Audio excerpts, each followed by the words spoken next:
The latest film to drop in the Tomorrowverse saga, Justice League Crisis on Infinite Earths, based on the comic of the same name, legitimately could have been a great film. Sadly, in the end, it just feels like a huge missed opportunity.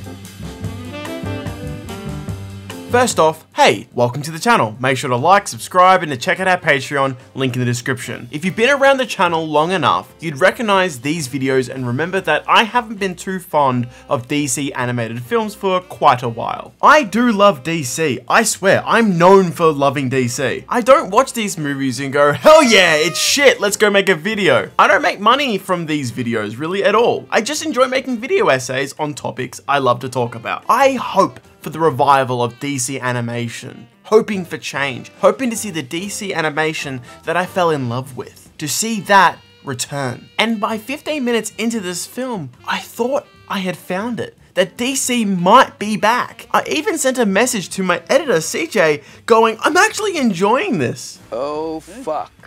Sadly, this would not be the return to form that I had thought. Before I go deeper, for those who don't know, what the hell even is Crisis? Now, I have read many comics and have an okay collection myself, but this is one that I haven't gotten the chance to finish reading. Though its effects are so wide-reaching in the history of DC, it's hard not to know how this book affected everything. This was DC's first big crossover event, Crisis on Infinite Earths. It spans a 12-issue series that ran from April of 1985 to March of 1986.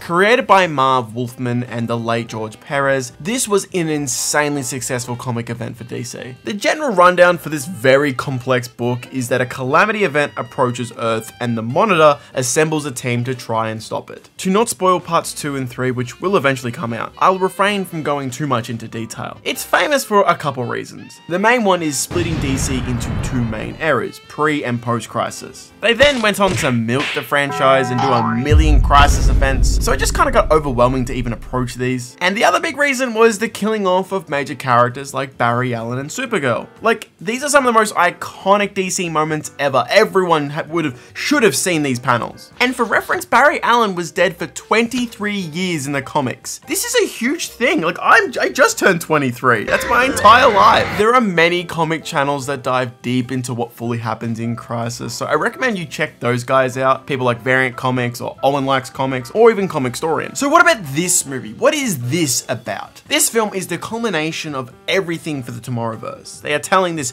epic story across 3 parts. So maybe future installments can help this movie age better or for worse. And yeah, I haven't been too positive on the Tomorrowverse, but I want to hope that these films can somehow pull a miracle and have a ripper ending. We see this story through nearly entirely through the perspective of Barry Allen. I feel like this movie is more so a sequel to Justice Society World War II, more so than Warworld. I said in previous videos that these sets of films feel so disjointed, but in saying that, this is a positive. This film does feel like an extension of where that movie left off in a very, very good way. There is quite a lot to like in this movie. For starters, this is the first time since A Long Halloween that I've been able to enjoy, or at least been able to see the story for what it was. Barry actually goes on a journey that we can follow. Sadly, it's not really an arc, it's more so we just see his life. We see him form friendships, find love, forming the Justice League, and the consequences of his actions of what we can assume is the flashpoints he has done for the past 2 universes. But yeah, I enjoyed watching Barry. Also, he has insane riz. What just happened? What was supposed to happen here? We met. But that entire diner scene, it's just nice. Characters felt like they were finally at least sort of speaking to each other. It's not for the entire movie, but I didn't feel like I was being talked at for once. Another thing is that Alistair Duncan is back from the Batman in 04. He only returns for one sequence, but this was more than enough to brighten my day. He's such a good Alfred. It's for you, sir. And Amazo was genuinely really good. This is actually also the first action sequence that utilizes some sort of visual style in these films, or uses a story beat to do something that looks good visually. Amazo's goal of prolonging human life is actually good. Like, this has a setup and a payoff. This is good writing. I'm just so happy I can say stuff like this for a DC animated film. It's been such a long time. But the best thing about the movie really is its crediting. It's really amazing after other titles didn't do that when they were doing a direct one-to-one adaptation. This is how things should be done.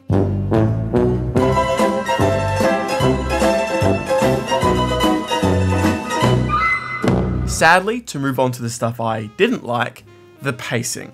While it's better, it's still very, very rough. This very much feels like the first act of a story rather than a first film, and while there is some closure in parts, its pacing leaves much to be desired. There are many Chekhov's guns that are just, okay, do I have to wait for the next movie for this to be relevant? A machine that creates any costume and is used twice, but not again for actual plot importance? Okay, I guess it creates the new version of Dr. Light.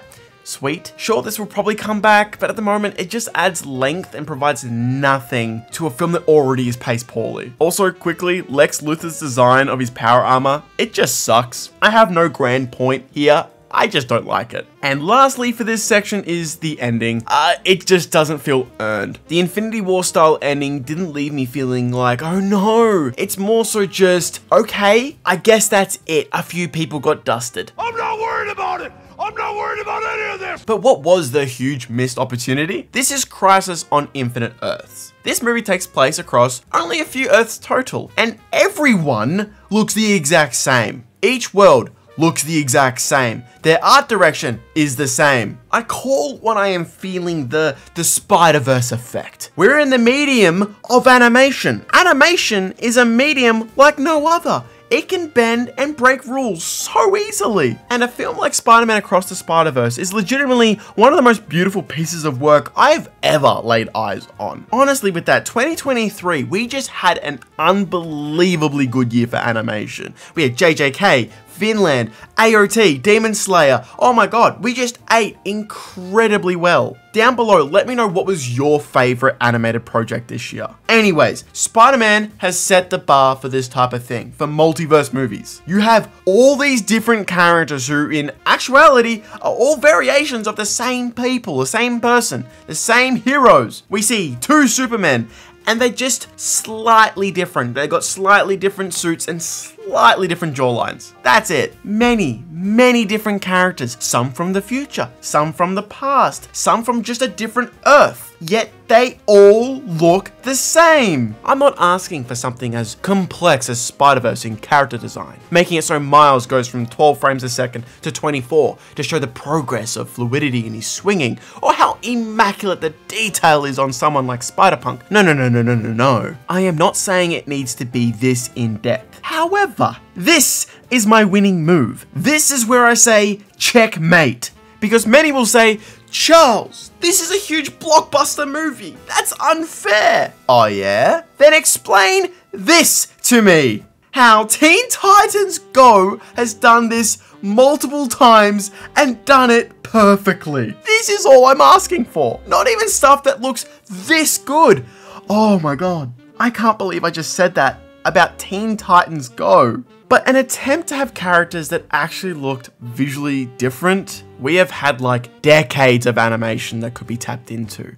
I know it's the first film. I just think there is such a good story to tell with all of the different versions of these characters. If I saw previous versions of characters that I love die, if written well and executed well, it would have broke me. Imagine bringing DCAU Supes or Barry back, any versions of these characters, and then doing your Infinity War style ending.